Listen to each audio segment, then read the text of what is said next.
Hello বন্ধুরা, কেমন আছো সবাই? আমি অরিন্দম বিশ্বাস, তোমাদের প্রিয় চ্যানেল টেকিডিজিতে দুর্দান্ত একটা খবরের ডিটেল নিয়ে এসেছি। কয়েকদিন আগেই পশ্চিমবঙ্গের মাননীয় মুখ্যমন্ত্রী শ্রীমতী মমতা বন্দ্যোপাধ্যায় ঘোষণা করেছেন স্টুডেন্ট ক্রেডিট কার্ড স্কিমের ব্যাপারে, যেটা লঞ্চ হতে চলেছে 30শে জানুয়ারি। তো সেই স্কিমে 10 লক্ষ টাকা পর্যন্ত স্টুডেন্টদের লোন দেওয়া হবে হায়ার এডুকেশনের জন্য। আজকে তার শর্তাবলী ও নিয়মাবলী প্রকাশিত হয়েছে। তো সেই শর্তাবলী ও নিয়মাবলী একটু ডিটেলে জানানোর জন্যই আজকের এই ভিডিওটা। তো দেখতে থাকো তোমাদের প্রিয় চ্যানেল টেকিডিজি, আর ডিটেলে শুনে নাও স্টুডেন্ট ক্রেডিট কার্ড স্কিমের A to Z।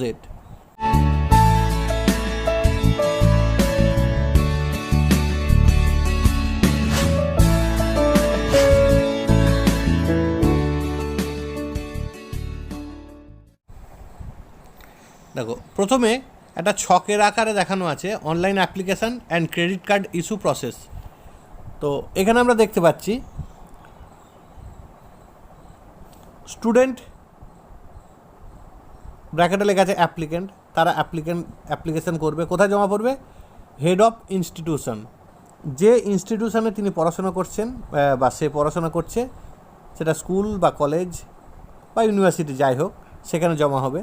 সেখান থেকে যাবে ডিপার্টমেন্ট অফ হায়ার এডুকেশন ডিপার্টমেন্টে, তারপর যাবে ব্যাংকে, এবং ব্যাংক সেই লোন পর্যালোচনা করে স্যাংশন করবে। Online application and credit card issue process, the flow chart. আমরা জানি ফ্লো চার্ট মানে তার প্রসেসটাকে বলে। তো এখানে আরও ডিটেলে লেখা আছে প্রসেসটাকে, সেই একই কথা মোটামুটি। Credit card application by student application করবে, সেখান থেকে যাবে নোডাল অফিসার অফ ইনস্টিটিউশন, সেখানে একবার ভেরিফিকেশান হবে।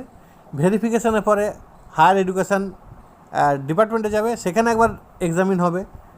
তারপরে আবার সেটাকে ফরওয়ার্ড করা হবে ব্যাংকে, ব্যাংক আবার একবার এটাকে অ্যাপ্রুভ করবে, স্যাংশন করবে, তারপরে তোমার স্টুডেন্ট ক্রেডিট কার্ডটা ইস্যু হবে। ক্লিয়ার? তো এতগুলো প্রসেস আছে, সেখানে কিন্তু দুবার ভেরিফিকেশান তোমাদের হবে।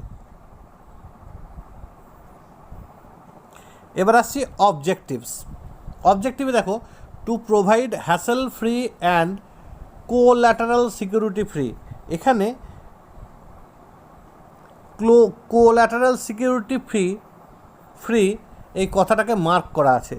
তো এইটার সম্পর্কে একটুখানি জেনে নাও যে কোল্যাটারাল সিকিউরিটি ফ্রি ব্যাপারটা কি। ব্যাপারটা হচ্ছে, কোল্যাটারাল সিকিউরিটি কাকে বলে? যদি কোনো লোন নেওয়া হয় ব্যাংক থেকে, তো ব্যাংকে কি হয়, তার গ্যারেন্টার প্রয়োজন হয়, বা সেখানে কিছু মর্টগেজ রাখতে হয়, কিছু বন্ধক রাখতে হয়। এখানে কোল্যাটারাল সিকিউরিটি ফ্রি মানে সেই বন্ধকটা তোমাকে আর রাখতে হবে না। এটা কিন্তু সবথেকে বেশি ইম্পর্টেন্ট এই লোনটার ক্ষেত্রে, কারণ এর গ্যারেন্টার হচ্ছে পশ্চিমবঙ্গ সরকার তার গ্যারেন্টি নেবে। আমাদের বা যে সমস্ত স্টুডেন্টরা এই লোনের জন্য অ্যাপ্লাই করবে, তাদের কোনো কিছু বন্ধক দিতে হবে না। যাই পরের দিকে, বেনিফিটস। এই লোন থেকে বেনিফিট কী কী আছে অন্যান্য যে লোনগুলো তার তুলনায় এই লোনের বেনিফিট কী আছে? বলা আছে hassle free and collateral security loan from the banks. Hassle free মানে হচ্ছে আমাদের যদি একটা লোন নিতে হয় ব্যাংকে, দৌড়ে জুতোর শুকতলা হয়ে যায়, সেই ঝঞ্ঝাটগুলো পোয়াতে হবে না। হ্যাসেল ফ্রি বলতে সেটাকেই বোঝানো হচ্ছে যে এইটা নিতে গিয়ে কোনো প্রবলেম ফেস করতে হবে না।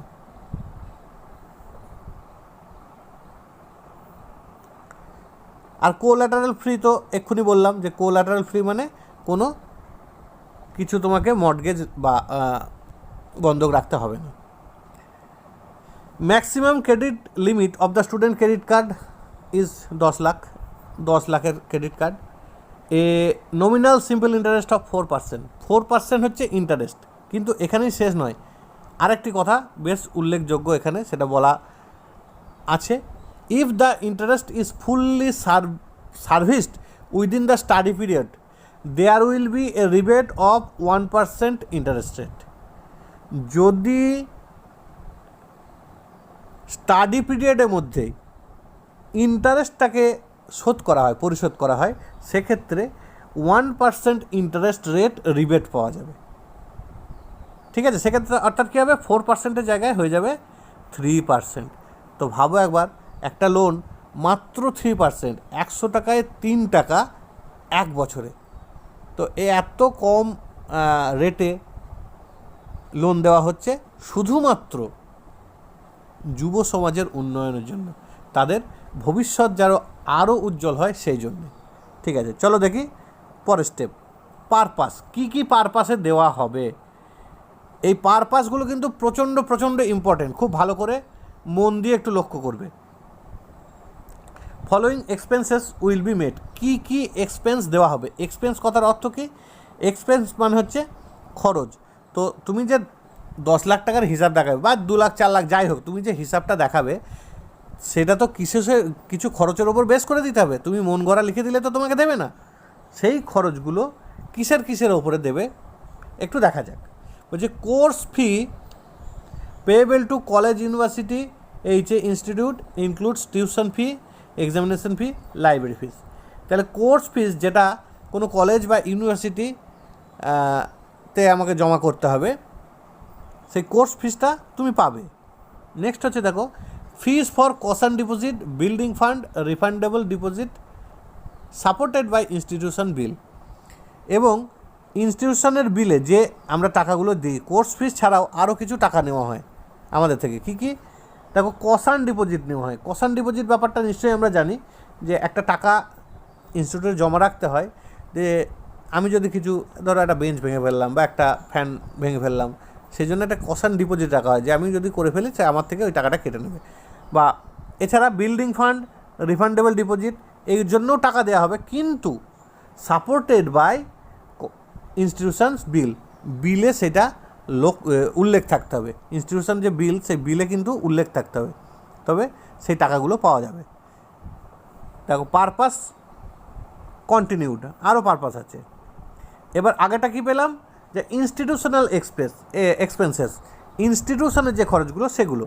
এবার দেখব নন ইনস্টিটিউশনাল এক্সপেন্সেস, মানে ইনস্টিটিউটের বাইরেও তো আমাদের পড়াশোনায় কিছু খরচ হয়, যেমন বই কিনতে হবে বা ওই রকম আর কি অন্যান্য খরচ, হোস্টেলে থাকা।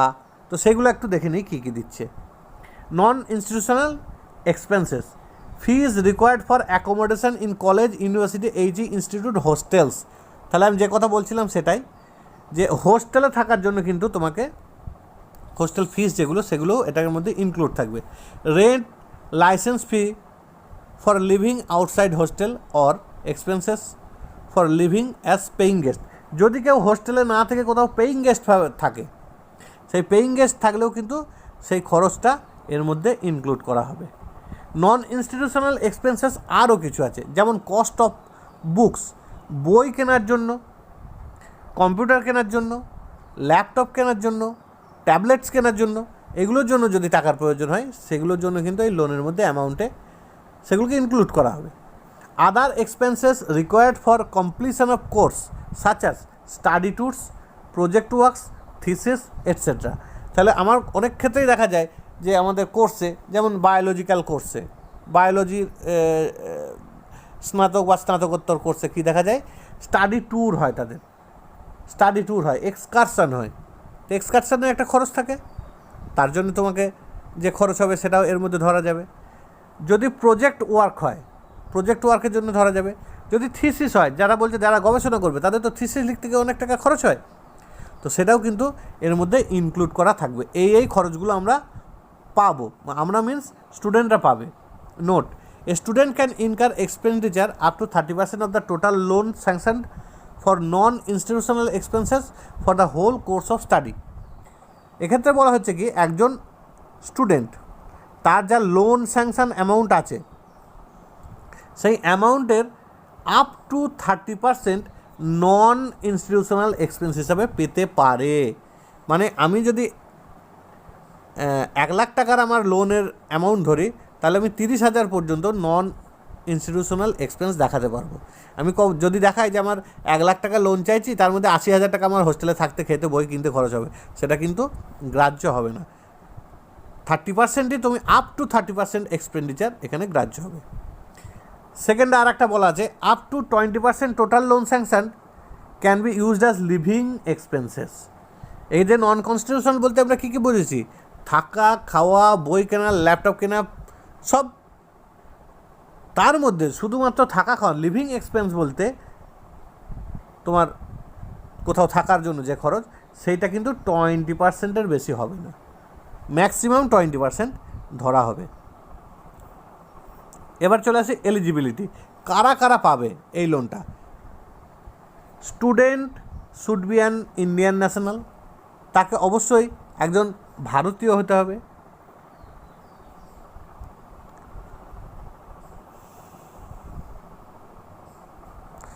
তাকে অবশ্যই ভারতীয় হতে হবে। The student for or his family, বা সেই ছাত্র বা তার family should be a resident of West Bengal for last 10 years, last 10 বছর পশ্চিমবঙ্গে বসবাস করতে হবে। নিশ্চয়ই বোঝাতে পেরেছি। Student must get himself enrolled for studying in class 10, minimum তাকে ক্লাস 10-এর এনরোলমেন্ট থাকতে হবে, মানে 9-এ পড়লে তুমি কিন্তু টাকাটা পাবে না। 10 হায়ার সেকেন্ডারি মানে এইচএসের জন্য, UG, PG including professional and diploma courses within or outside state of West Bengal or abroad or studying in coaching institution for competitive examination like UPSC, PSC etcetera. তাহলে আমরা কি দেখতে পাচ্ছি, যা UG, PG, under graduate, post graduate, higher secondary, মাধ্যমিক, সেগুলোর জন্য আমাদের এনরোল্ড করতে হবে, এনরোলমেন্ট থাকতে হবে আমাদের। আমি ধরো টাকা নিলাম কিন্তু ভর্তি হলাম না, সেটা তো হবে না। আর একটা যেটা মোস্ট ইম্পর্টেন্ট আমাদের জন্য, দেখো যদি কেউ কোনো কোচিং সেন্টারে কম্পিটিটিভ এক্সামিনেশনের জন্য পড়াশোনা করে, সেই টাকাও কিন্তু সে পাবে, সে তার জন্যও সে এলিজিবল। শুধুমাত্র স্কুল কলেজে পড়ে না, চাকরির পরীক্ষাতেও কিন্তু এটা থাকছে। Interested student should not be above 40 years of age at the time of application. যখন অ্যাপ্লিকেশানটা করা হবে 40 বছরের বেশি কিন্তু বয়স হবে না। Quantum of finance and security,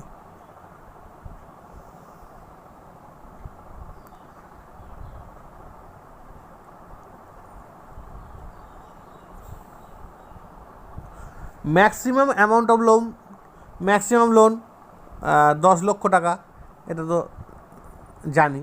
student can borough loan at any time during the course of study, any time যখন পড়াশোনা করছে সেই কোর্সের যে কোনো সময় অ্যাপ্লাই করতে পারে। Loan application should be submitted by the student and co borrower, student and co borrower. Co borrower কাদের বলা হচ্ছে এক্ষেত্রে, যে কো বোরোয়ার মানে হচ্ছে যারা টাকা ধার নেয় তাদের বলে বোরোয়ার। স্টুডেন্টের সঙ্গে তার সাপোর্টিভ যারা থাকছে তাদেরকে বলা হচ্ছে co borrower. There will be a life cover in the name of student up to the loan amount sanctioned. Loan amount যে স্যাংশন হবে সেখানে একটা স্টুডেন্ট লোনটা নেবে তার কিন্তু একটা লাইফ কভারেজ থাকবে, একটা ইন্স্যুরেন্স থাকবে। The insurance premium to be borne by the student which shall be debited from the loan amount. বলছে এই যে ইন্স্যুরেন্সটা থাকবে, প্রিমিয়ামটা, সেটা কিন্তু ওই স্টুডেন্টকেই বহন করতে হবে এবং এটা ওই লোন অ্যামাউন্ট থেকে কেটে নেওয়া হবে। লোন অ্যামাউন্ট যদি তুমি 1,00,000 টাকা লোন অ্যামাউন্ট থাকে এবং সেক্ষেত্রে যদি দেখা যায় 6,000 টাকা তোমার প্রিমিয়াম হয়, তোমাকে হাতে দেওয়া হবে 94,000 টাকা। মোড অফ ডিসবার্সমেন্ট, কীভাবে এই টাকাটা ডিসবার্স করা হবে। For payment of course fees and other fees related to the institution, the amount of the loan will be credited directly to the designated amount of the institution concerned. বলছে যে সমস্ত ফিসগুলো institutional ফিস, institute থেকে যে খরচটা আছে সেইগুলো কিন্তু direct ইনস্টিটিউশনের অ্যাকাউন্টে চলে যাবে। এ দেখো will be directly credited to the designated account of the institute concern. যে ইনস্টিটিউট থেকে উল্লেখ করা হয়েছে যে এখানে ও ভর্তি হচ্ছে, তুমি কিন্তু হাতে পাবে না। তুমি ধরো কাউকে কোনো একটা হেডমাস্টারকে ফিটিং করে লিখে নিলে যে আমি এই স্কুলে ভর্তি হবো, আমার লোনের অ্যাপ্লাই করে দাও, তারপর লোনটা অ্যাপ্লাই হলো, তুমি আর ভর্তি হলে না, সেটি কিন্তু হবে না বাবু, কারণ টাকাটা তোমার হাতে দেবে না, টাকা দেবে সেই ইনস্টিটিউশনের অ্যাকাউন্টে। 2 নম্বর হচ্ছে purchasing of computer, laptop, books, stationeries, living expenses etcetera amount of loan will be credited to the students bank account.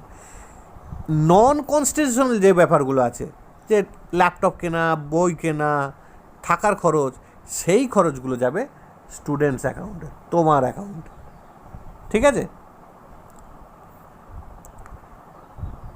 Quantum financing credit হয়ে গেল। Student and the co borrower will enter into an agreement with the bank as per banking rule. ব্যাংকের যে loan দেওয়ার যে rule হয় সেই rule অনুযায়ী তোমাদের সঙ্গে একটা এগ্রিমেন্ট হবে। The banks will not insist on any security, collateral security, intangible form other than co obligation of the parents, legal guardians. বলছি কেবলমাত্র ব্যাংক তোমাকে কোনো রকমই ইনসিস্ট করবে না, কোনো রকম তোমাকে জোরাজুরি করবে না কোনো কিছু মর্টগেজ দেওয়ার জন্য, মানে কোলাটারাল সিকিউরিটির জন্য তোমাকে জোরাজুরি করবে না। কেবলমাত্র তার লিগ্যাল গার্জিয়ান এবং তার পেরেন্ট হিসাবে তোমাকে ওখানে তোমার একটা অব্লিগেশন থাকবে, তোমার একটা দায়িত্ব থাকবে। রিপেমেন্ট অফ অ্যান্ড মোরাটোরিয়াম, এই টাকাটা কীভাবে শোধ দেওয়া হবে। There will be a moratorium of repayment holiday of 1 year after completion of the study. এই মোরাটোরিয়াম কথাটাকে একটুখানি মানে বুঝলেই বাক্যটা ক্লিয়ার হয়ে যাবে।